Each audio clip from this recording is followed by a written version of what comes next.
What's up, guys? I'm doing my review of the Pacific Rim Uprising trailer. Pacific Rim 2, I just saw the trailer, but it took me a few days to get around to reviewing it and getting down to the meat of what the trailer gives us. Uh, First things first, I will say that I did not care too much for the teaser, although, like I said, it was just a teaser. Teasers are rarely that interesting. But the teaser, too video game like. The CGI obviously it looked more a promotional video, but then again, I think that's what they're going for.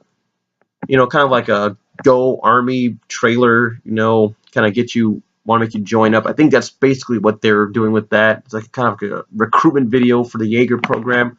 So all in all, technically not bad, but not what I would have wanted for a teaser. But this trailer is the opposite. Oh boy, they show us a whole ton of stuff, and it looks freaking awesome.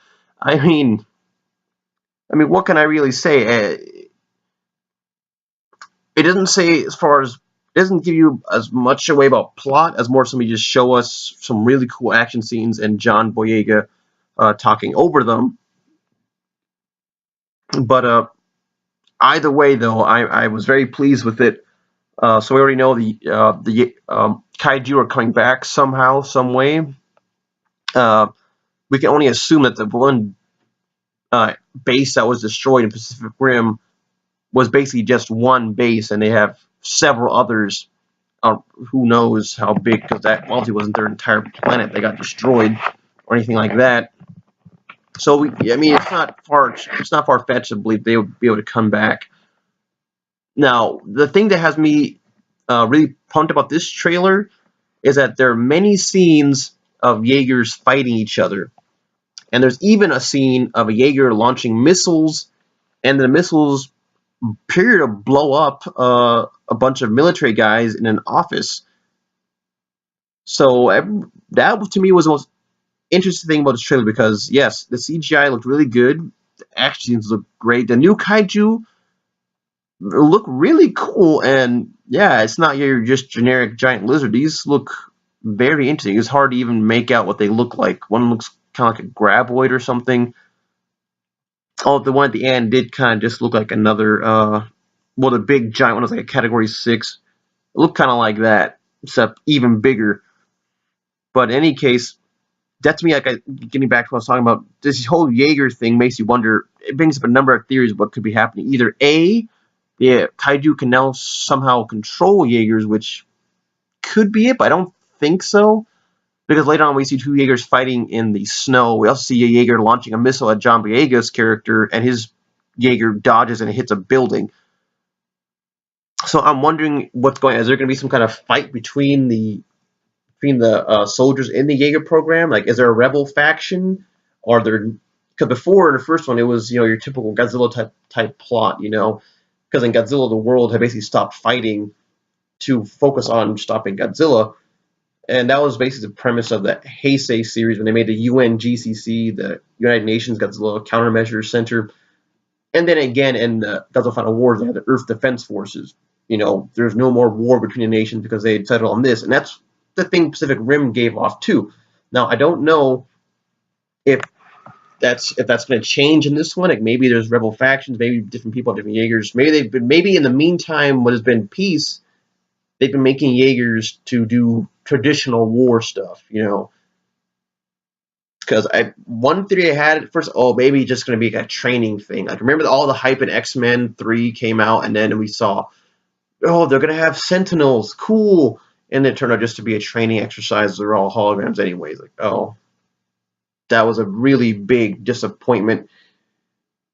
Now, here, I don't think it's going to be that way, and because I see them using their actual blades on each other, I don't think the training exercise will let them damage the Jaegers that freaking much. And they need them for bigger, better things like kaiju. So I'm guessing maybe one, if not several Jaegers are going to go bad or rogue. That's what I'm really excited to see about most. But don't get me wrong, the kaiju fighting looks cool too, but that human element is what really is going to lure me in. Either way, I'm going to watch the movie, but that part is what looks the most interesting. And then, like I said, really good trailer, raised a lot of questions. Although one thing I will say this, which I'm hoping it's going to be a pretty long movie. Oh, I hope it's not going to be like the end of the first one. Well, basically the first one in general, where only like two of the Jaegers are really relevant, Striker Eureka and Gypsy Danger. I mean, that's the thing. I still love Pacific Rim, but the ones who had a lot of build-up ended up being, well, but like I said, they were not prepared for what they're going to go up against, which so it makes sense why they got defeated so easily. Crimson Typhoon and Eternal Alpha, but it makes you sad. I mean, the beginning showed us tons of Jaegers, and by the time we get down to the nitty gritty, turns out we only have four in the whole damn world, and two of them get defeated pretty quickly. Technically three, if you want to include Striker Rika, who right before the killing blow gets disabled by EMP. So yeah, I'm hoping that's not the case this time. We get to see all of them show off, and I think we're going to get that because I'm assuming what they're showing in this trailer at the very end is the big end battle. They have about 4 or 5 Jaegers. They're all very different and looking really badass with different types of weapons, all fighting this giant freaking Jaeger led by John Boyega. So I don't think it's going to be this time where the other ones get shelled really fast. I think they're going to go on for a full-on battle royale between one giant one, and I don't think they'll use a nuke option again because it looks like they're fighting in the city this time, not underwater. So using a nuke probably not an option because you're going to kill millions of people.